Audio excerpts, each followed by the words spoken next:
So I woke up to the news that Edu was leaving Arsenal and I had mixed emotions. To be honest, I didn't have this kind of gut-wrenching, oh no feeling. This feeling that this was like some dark day in the club in which we'd lost a key cog who was going to help us get to where we needed to be or want to be or still need. We're competing for titles. We want to get over the line. Now, that's not to say that Edu hasn't done some brilliant work, because of course he has. He went from technical director in 2019 to sporting director in 2022. He's worked alongside Mikel Arteta, Richard Garlick, Tim Lewis. You've then got Josh Kroenke, who's kind of been more involved since around 2019 as well. And together the club has gone in a much better direction where the identity, and Edu's had a big part to play in all this, the identity of the club, the younger players that were not coming from a prime to, try and see what was left at Arsenal, but were actually going to grow into their prime, a group that was going to grow together. The identifying of young talents has been so much better. The academy's improved, obviously with the help of Per Mertesacker, and generally the club feels in a much healthier place. There's no question about that, and Edu's played a part in it. However, he's not been someone without question. He's not been someone who we have barely gone a summer without at least asking a question of him, whether we've had a good window or a bad window. And that's what's really interesting about this is, while he's undoubtedly been side by side with Arteta and lots of others in the kind of rebirth of Arsenal, albeit we still need to get over the line and get the major honours, he's undoubtedly been a part of the growth. I don't have this sense of doom.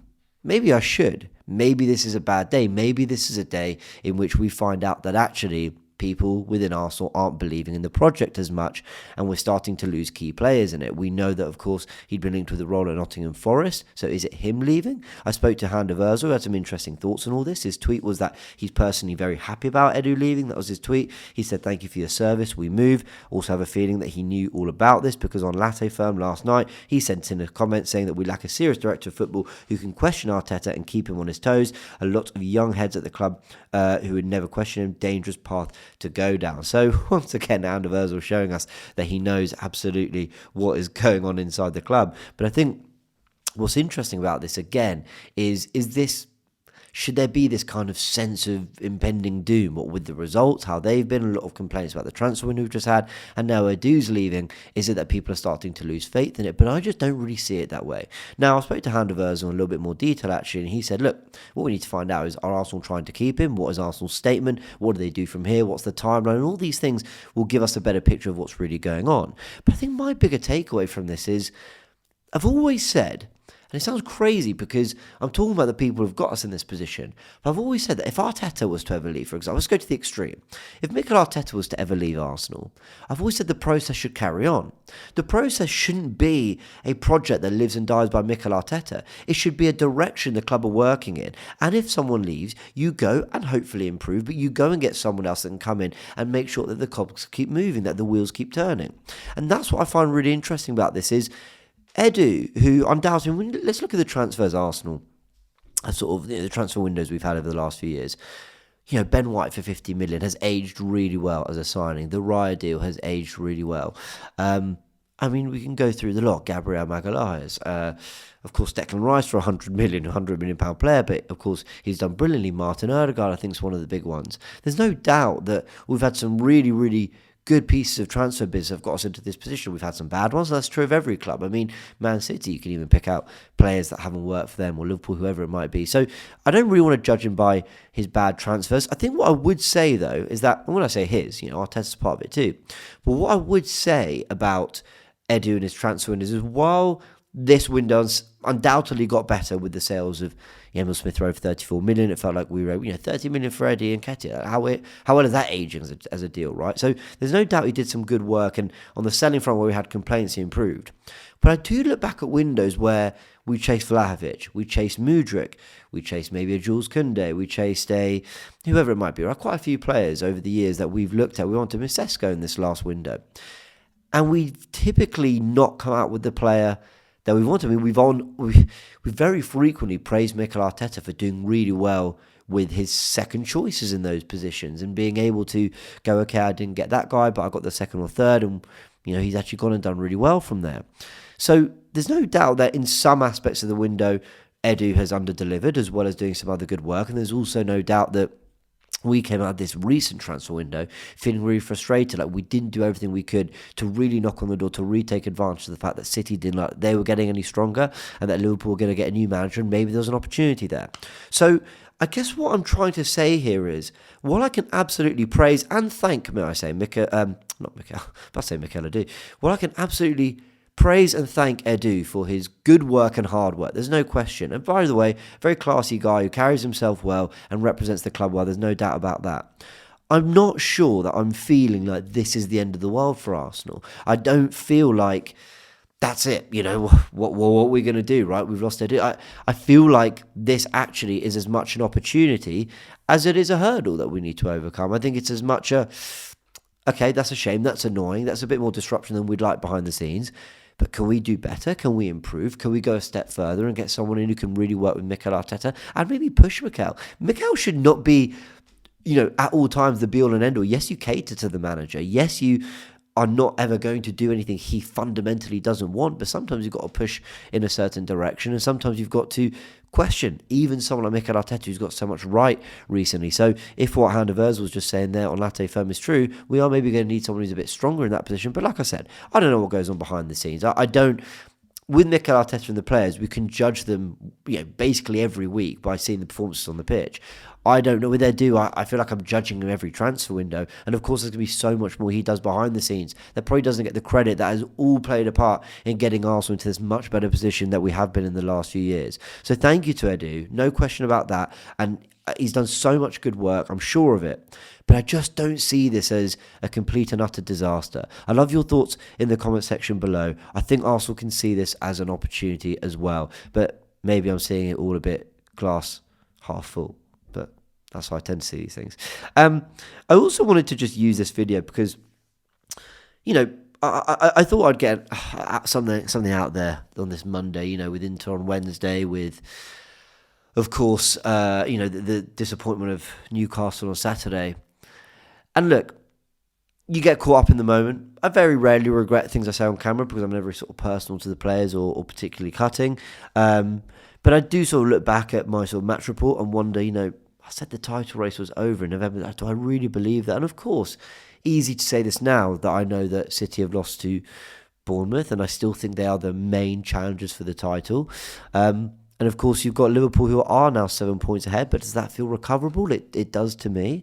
I think what I would say, though, is Arsenal, because we've got Inter and Chelsea away, it's felt like, well, when do we get out of this rut? How are we going to rediscover this form? But I think there's one thing I'd say about this team is, okay, we're in a bit of a moment. We are in a bit of a moment. Do I regret saying the title race is over? I think the way I wish I'd worded it, maybe I did, I can't quite remember, is, look, it's incredibly difficult from here now.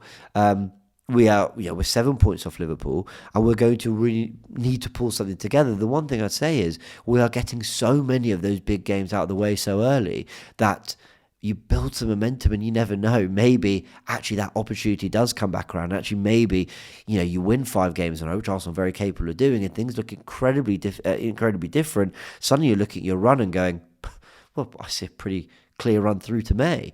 So that is maybe one way to look at it. But the problem is that we need to actually wrestle ourselves out of it. We can't just say, well, wait for the easy fixtures and see what happens.